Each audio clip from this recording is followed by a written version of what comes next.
Jaipur via Kota कृपया ध्यान आपो अहमदाबाद दिल्ली में आपका स्वागत Lucknow Junction.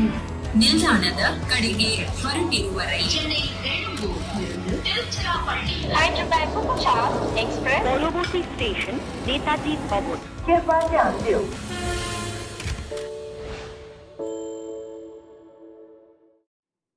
If you're an MI fan, I understand how quickly it changed from fast and fun and frolic to frustrating, from exhilarating to exasperating. It was a fantastic power play, after which it just went pear-shaped for the five-time champions MI. You're watching Cricbuzz Live. I've got Lisa Sthalekar and Joy Bhattacharjya alongside. We talk about the power play first or what happened thereafter? It's a tough one for me, the MI fan. I mean, after a power play like that, where they definitely stamped their authority, for them to go downwards the way they did, some good, and especially when one of their lead opposition bowlers, Deepak Chahar, limps out with an injury after the first over. So you're thinking the cards are really stacked in MI's case. They know this ground very well. And then just look at that, 5.75 in the second. They go and lose 4 wickets out there. And that really broke the back of the team. And then 11 to 15 was just, playing the ball around, making sure that they reach the final overs to make the assault.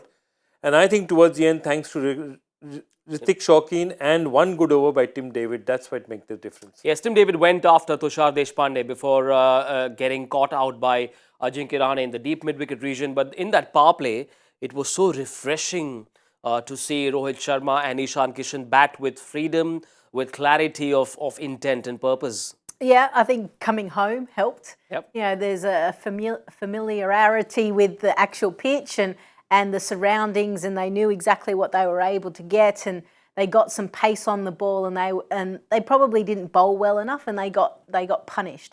So there were moments where you're like, hang on, this is going to be a high-scoring affair. It was really good to see Ishan Kishan spoke at the pre-game that he hadn't got in the 20s this year. Well, he got 32 off 21. But then you'd look at some of the shot selection and you'd be a little bit frustrated with what Rohit and Ishan were able to do, because they started off so well. There was a bit of a conversation between Joy, Simon Dool, Harsha Bogle on our Cricbuzz Live WhatsApp group. Joy, have you finally decided what word you're going to use to describe this batting card? No. I mean, one of them described it as average, and I'd say this was not average. This was, to a certain extent, given the lovely supporters MI has, it was criminal. They needed to do more out there. There were just too many chances given. And if batsmen, the problem is not if Rohit gets out early. The problem is if Rohit has played 12 balls, got 21 runs, he shouldn't be out for the kind of shots he's getting out to. And that's the frustration that they'll have, that their top batsman got starts. I mean, Surya is having a horror time. That's a different matter altogether. But again, see the dismissal. When times are bad, you get dismissed like that. Down the leg side, should be a wide, takes a feather touch on the glove. And of course, the Dhoni review system comes into place. I mean, there were some very, very good catches in the match. But for me, that was still the catch of the match so far. I guess the one thing, and I want to highlight Cam Green because he went for a lot. But he actually hasn't played a lot of T20 cricket. He's actually played more first-class cricket, only 22 T20 games in his whole entire career. He strikes at 137, but he hasn't been in lots of situations in domestic cricket, in Big Bash, just learning the art of T20 cricket. And now you're throwing him in a very deep end, I think. And I know Aussies can swim, but maybe this is a bit too much for him just yet.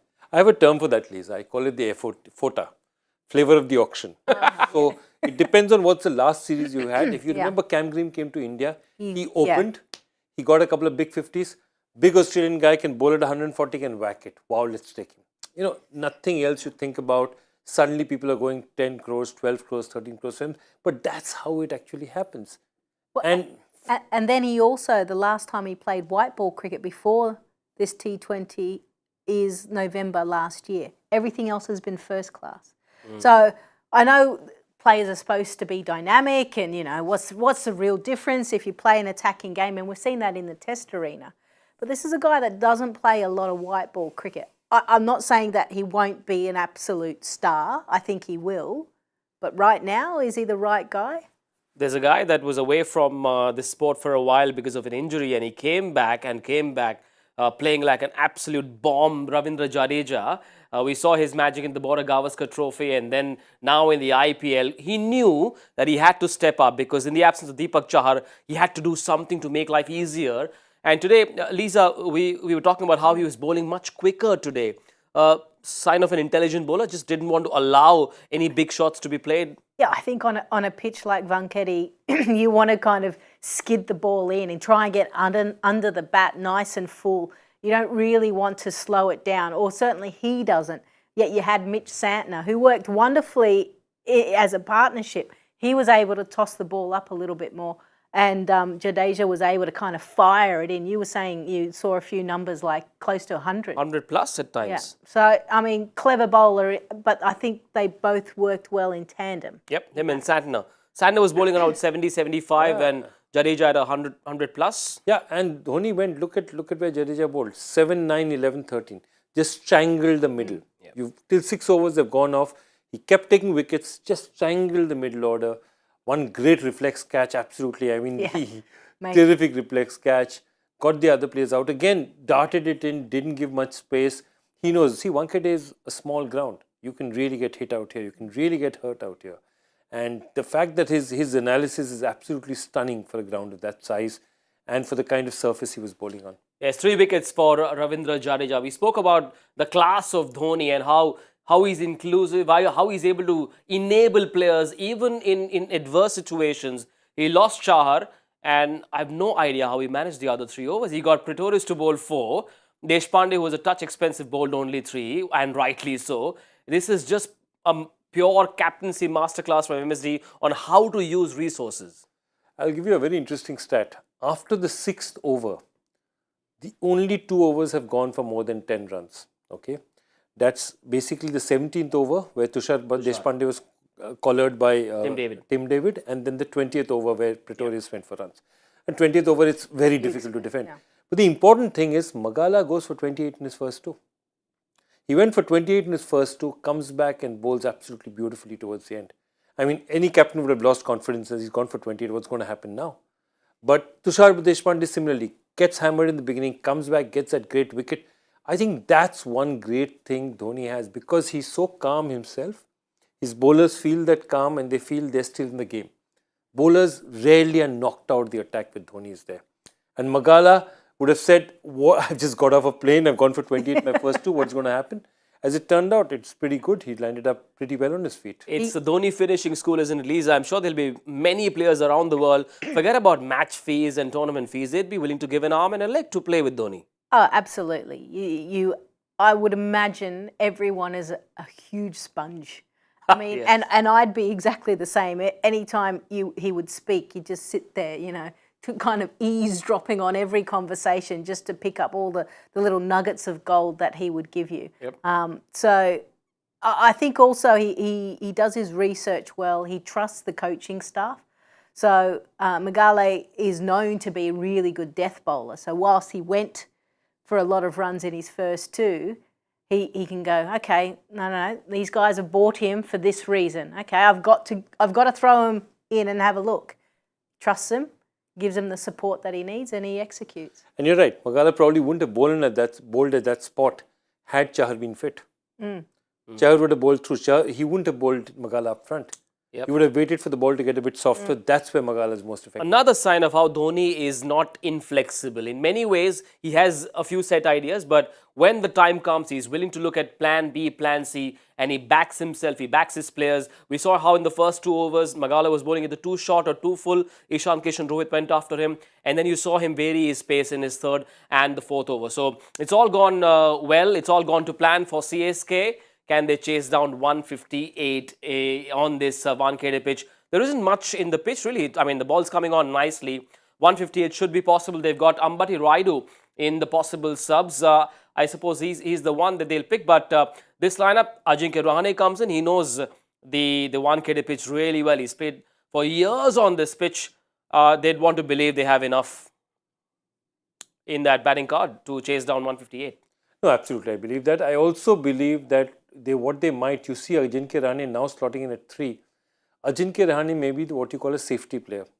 So if they're quickly 20 for 3 or something, he comes in and he makes sure that one end is held up while everyone hits. But under normal circumstances, they just might go with the Raidus of the world and allow the others to play around him, because Rahane is not the one to accelerate. And this is, even with everything, and it's after all the Wankhede, they've ended up on 157. It's not a small total. Yeah. I suppose Chennai will believe they may not need the sub, but if they were to, is Raidu your choice? Let's take a look at the sub options. Raidu is coming in. Yeah. Is coming in for sure. And you would assume it's Deepak Chahar. Yeah. Who else? Because there's no point putting him and getting him to run between the wickets or things like that. So Yep. that makes sense. Yep. Sorry. Go on. So that makes sense, Bhatti Raidu. So then Ajinkya Rahane might even slide down, right? Like Depending Joy on the was batting saying, position, depending how well they get off to, he may not even be required. Ruturaj Gaikwad has been the flavour. He's been talked about not just in Chennai or Tamil Nadu, but across the country, because India is looking for white ball answers as well. Now, this guy has been in sensational touch, not just this IPL, but coming into the IPL, his form in the domestic, you know all the numbers. He's just telling the other cricketers the importance of playing well in the domestic circuit before the IPL. Yeah, I mean, I look at the domestic stats and I see actually a number of players don't play it. And I've actually wondered, why is that the case? Are they injured? And some players choose to make sure that they're ready to go for IPL. I think the best way to prepare for this tournament is to be playing as much cricket as you possibly can. And Gaikwad is doing that and scoring a mountain of runs. So that gives you so much confidence that you've prepared absolutely perfectly for this tournament, that you walk out there and you go, right, it's just another game. I've been here before, away we go. And that's exactly what he's doing. He'll bat with a fair bit of freedom. They're not chasing 200. So it means he can take his time. Nobody takes their time now. In a pitch like the Wankhede, you can't afford to take time. You go for your shots. I mean, you don't take unnecessary risks, but it's a very fast surface. The ball comes on evenly, small boundaries. It's a high scoring. I mean, the problem is you can't allow a bowler to get on top of you either, because that's always a dangerous situation, because then under pressure you'll hit stuff. So I think they'll play their natural game. Again, it's nowadays that whole theory of batting cautiously because it's a smaller total. The idea is maximize the power play. Two fielders outside, maximize that. And I think that's what they want to do. Ruturaj Conway are both going to go for it. And I think they have the skills to do it. Plus, this is a depleted Mumbai bowling attack. Whether you like it or not, no Jofra Archer, no Bumrah. This is not looking like the kind of attack you'd look at and say, this would have been a scary attack with those two. This doesn't look that scary at all. Piyush Chawla has a role to play. He could take a cue from what Jadeja did. Riti Shaukin could as well. Who are their sub options? There's Kumar Karthikeya. There is Arjun Tendulkar.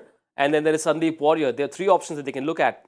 3 of the 5 are bowlers. Yeah, logically, if you think about it, you could actually think about Arjun Tendulkar, because he was there in the squad before Sandeep Warrior. Sandeep Warrior has actually come in as a replacement. But I expect to see Sandeep Warrior out there. Lisa? I'm just trying to think, who would you... Yeah, probably. I mean, I'm just looking at the numbers. Sandeep, 27 wickets. He got first class. Vijay, 10. I mean... It's a luxury that you have the impact player, isn't it? I don't know how many overs they're going to actually bowl, because I guess it depends how the situation unfolds. But yeah, potentially. Chennai will believe they are more likely to win this match unless Rohit Sharma and his bowling troops have other plans. Can the spinners cast a spell and spin a web around the Chennai batsmen? Well, the big one is Ruturaj Gaikwad. Conway has been among the runs as well. Ajinkya Rahane has a point to prove. There's always the fixed deposit of MS Dhoni down the order, so they'll believe they can chase down 157. The question I have for you guys now is power play scores. 53. Okay. I'll go high, 61. Okay, I'm going to say 40. Let's have a last ball finish, shall we? Well, these are blockbuster sides, right? They are box office sides. So let's have a cracking finish. Let Mumbai have a good crack at the Chennai opening batters, and we'll see how it goes. Both teams searching for a win. Mumbai more so. They want to get off the mark. Guess what? We're going to take a bit of a breather, go have some fancy dinner. We'll see you at the 10 over mark on Cricbuzz Combox. Do join us then. Bye for now. Jaipur via Kota. कृपया ध्यान आपो अहमदाबाद दिल्ली में आपका स्वागत Lucknow Junction, ನಿಲ್ದಾಣದ ಕಡೆಗೆ ಹೊರಟಿರುವ ರೈಲು Chennai Belur Tiruchirappalli Hyderabad superfast express পরবর্তী স্টেশন নেতাজি ভবন कृपया ध्यान दो